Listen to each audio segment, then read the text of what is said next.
Assalamualaikum warahmatullahi wabarakatuh.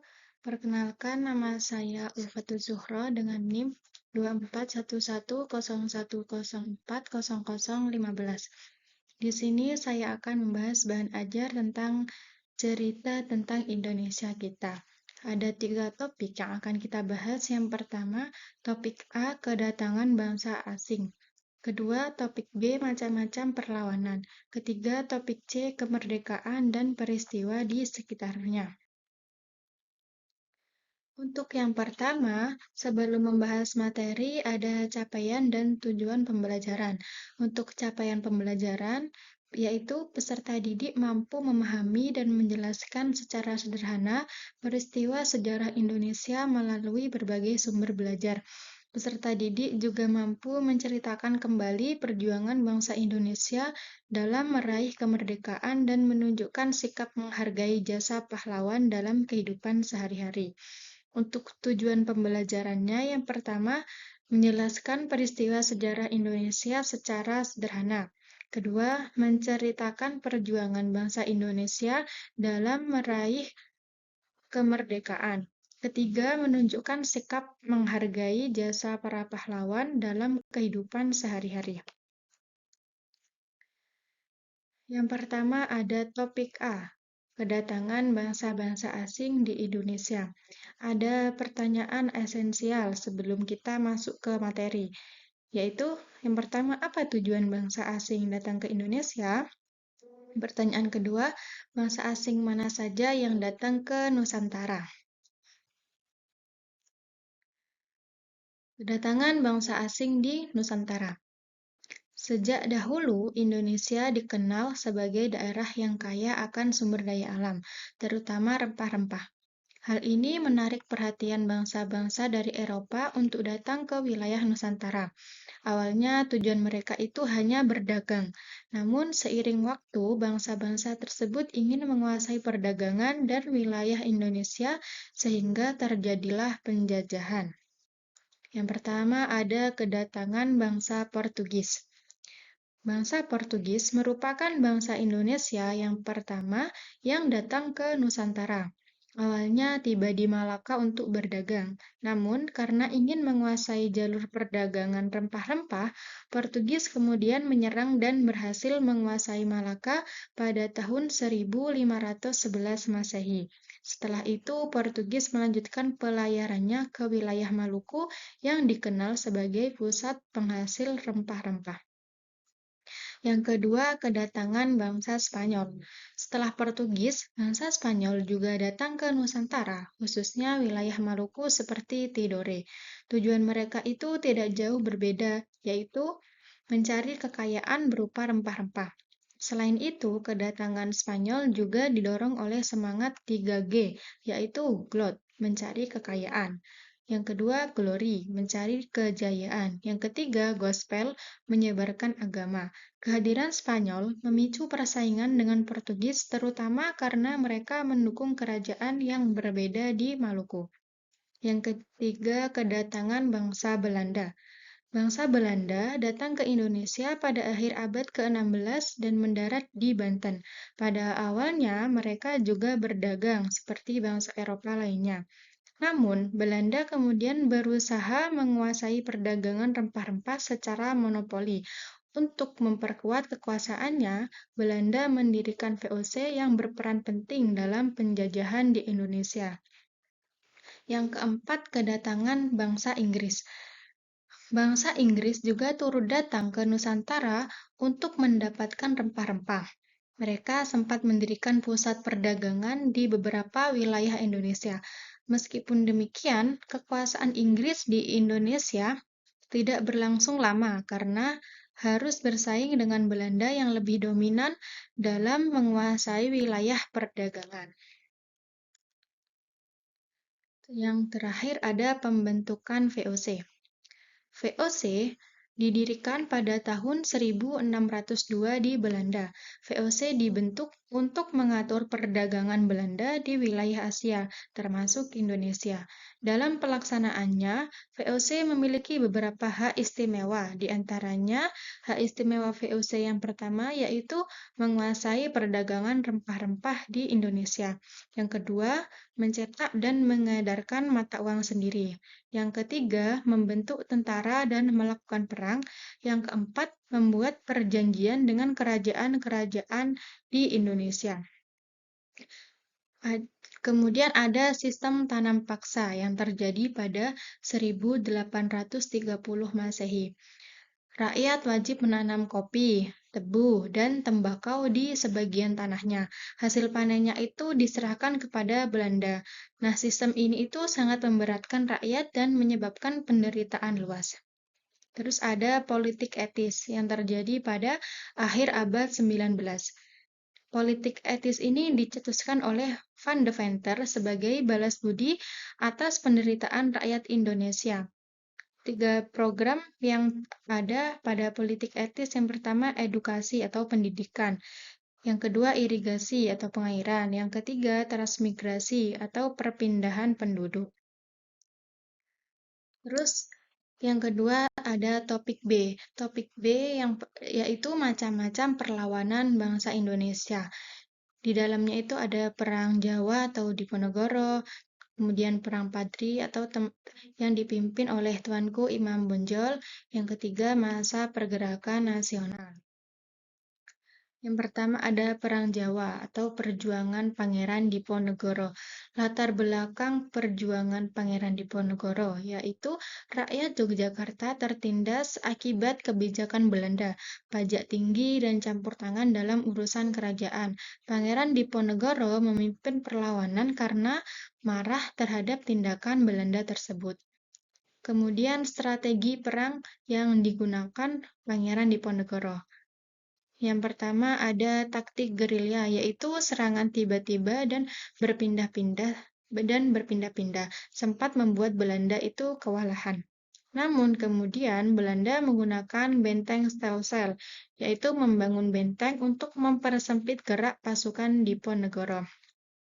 Hasil dan pelajaran yang bisa diambil dari perjuangan Pangeran Diponegoro yaitu Diponegoro ditangkap melalui tipu daya saat perundingan dan diasingkan hingga wafat tahun 1855. Perang ini menyebabkan kerugian besar bagi Belanda dan menjadi salah satu perlawanan terbesar dalam sejarah Indonesia. Yang kedua, Perang Padri, perjuangan Tuanku Imam Bonjol. Penyebab terjadinya Perang Padri yaitu awalnya terjadi karena perbedaan pendapat antara kaum Padri yang ingin menerapkan ajaran Islam secara ketat dengan kaum adat yang mempertahankan tradisi setempat.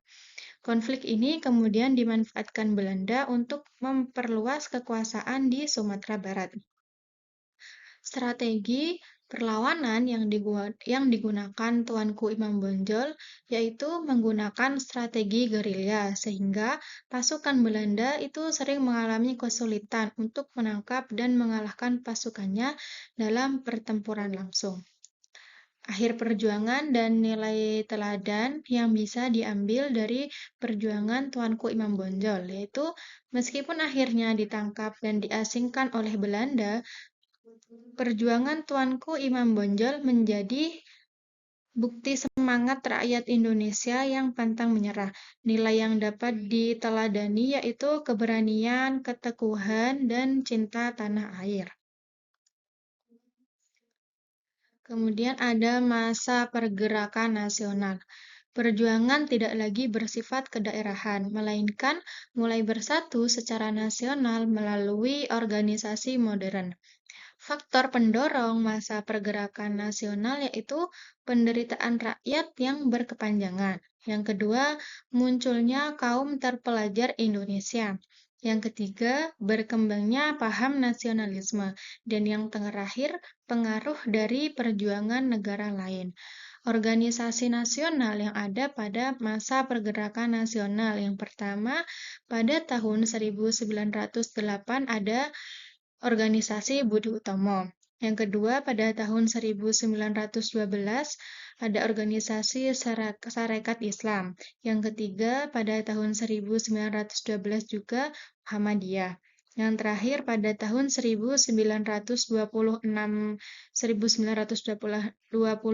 itu Partai Nasional atau PNI.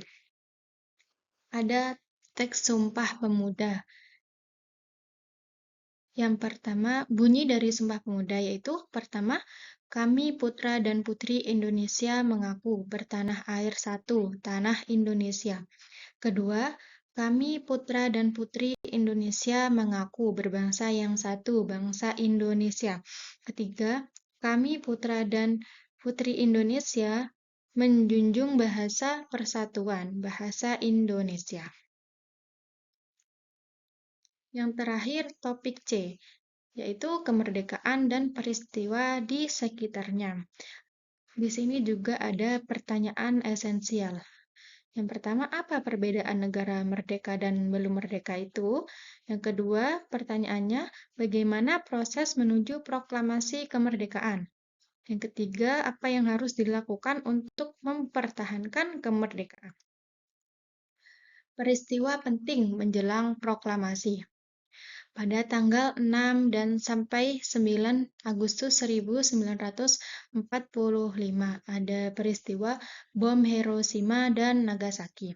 Jepang kalah dari sekutu, kesempatan bagi Indonesia untuk merdeka.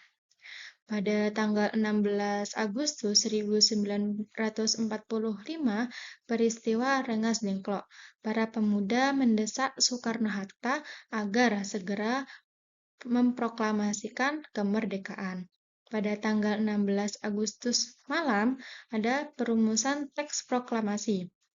Teks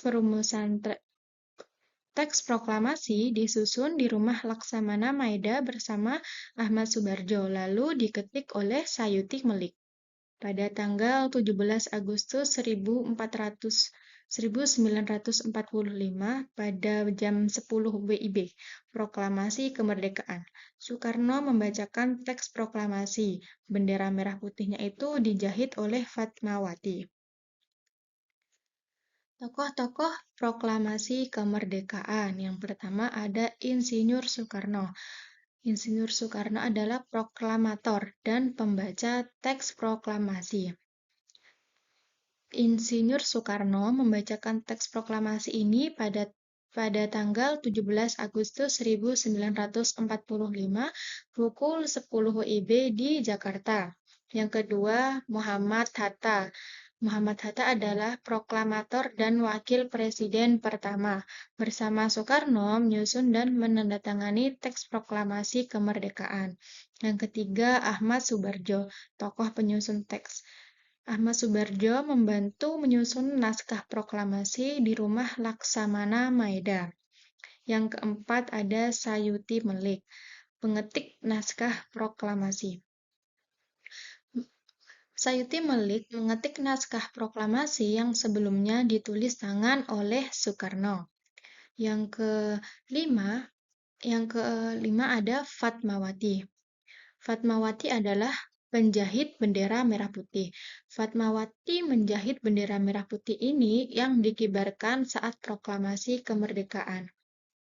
Yang keenam ada para pemuda. Para pemuda itu mendesak Soekarno-Hatta agar segera memproklamasikan kemerdekaan Indonesia.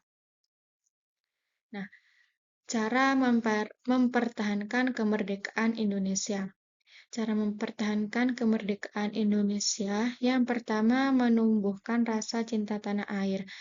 Dengan bagaimana caranya? Yang pertama yaitu mengenal Indonesia dengan kunjungan ke berbagai wilayah di Indonesia. Yang kedua, mempelajari sejarah bangsa dan mengambil hikmahnya yang ada di dalamnya. Yang ketiga, mempelajari dan melestarikan berbagai budaya dan kesenian bangsa sendiri. Cara yang kedua, menjaga persatuan dan kesatuan. Bagaimana cara-caranya? Yang pertama, menghargai keberagaman suku, ras, dan agama. Yang kedua, menyelesaikan konflik dengan musyawarah dan mufakat. Yang ketiga, tidak membeda-bedakan sesama warga bangsa Indonesia. Cara yang ketiga yaitu menjadikan Indonesia sebagai negara maju. Bagaimana cara-caranya? Yang pertama, berprestasi di berbagai bidang agar diakui dunia sebagai bangsa yang unggul. Yang kedua, belajar dengan giat sebagai penerus bangsa yang bisa diandalkan untuk kemajuan bangsa. Yang ketiga, meningkatkan kualitas produk Indonesia agar tidak kalah dengan produk luar negeri, sehingga produk Indonesia bisa menguasai dalam dan luar negeri. Nah, ringkasan cerita tentang Indonesia kita. Topik A, yaitu kedatangan bangsa asing. Ada kedatangan Portugis, Spanyol, Belanda, dan Inggris. Kemudian ada rempah-rempahnya itu sebagai tujuan utama. Kemudian ada VOC, tanam paksa, dan politik etis. Untuk topik B, macam-macam perlawanannya ada perang Diponegoro, perang Padri. Untuk topik C, kemerdekaan. Ada peristiwa Rengas Dengklok yang terjadi pada tanggal 16 Agustus 1945. Ada proklamasi yang terjadi pada tanggal 17 Agustus 1945. Dan yang terakhir ada cara-cara mempertahankan kemerdekaan. Ada refleksi pembelajaran. Yang pertama, ada kedatangan bangsa asing bermula dari kekayaan rempah-rempah Nusantara. Kemudian, rakyat Indonesia melawan penjajahan dengan berani. Yang ketiga, pergerakan nasional mengubah perjuangan dari kedaerahan menjadi persatuan. Yang keempat, Indonesia merdeka pada tanggal 17 Agustus 1945 dari hasil perjuangan dan pengorbanan besar. Yang kelima, kita wajib mempertahankan kemerdekaan dengan cara belajar, berprestasi, dan bersatu. Demikian itu saja yang bisa saya sampaikan. Kurang lebihnya mohon maaf. Sekian dari saya. Terima kasih. Wassalamualaikum warahmatullahi wabarakatuh.